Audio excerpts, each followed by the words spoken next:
Hi, this is Attorney General Rob Mckenna. Thanks for joining me for a few minutes to talk about an issue of great importance to all of us. As I stand here in this beautiful location looking out on the city of Seattle and Puget Sound, I'm reminded that there are challenges as well as wonderful opportunities in our community.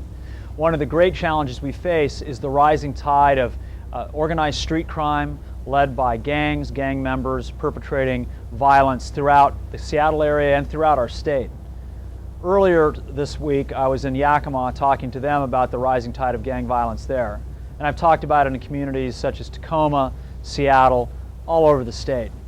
We need to be concerned about this issue because it's directly affecting our young people, particularly young people in communities of color, our Hispanic community, African American community, and other communities disproportionately affected by this violence. There are three parts to the approach we need to take to stop this rising tide of street violence involving our young people. First, we have to recognize that prevention is always the best approach.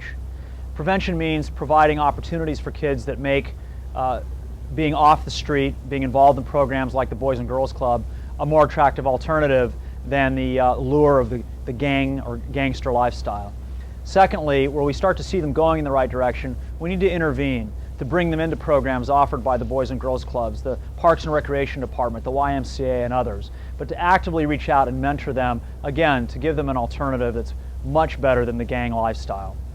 Third, if they do go in and begin carrying a gun, begin committing acts of violence, we need to find a medium ground between a slap on the wrist, doing a week or 10 days in the county juvenile facility, and what happens to them after several months go by when they end up shooting somebody or killing somebody, which is when they're tried as an adult. In between those two extremes, we need to find something more effective at deterring those who choose to ignore the law, who choose to repeatedly carry a weapon and commit acts of violence.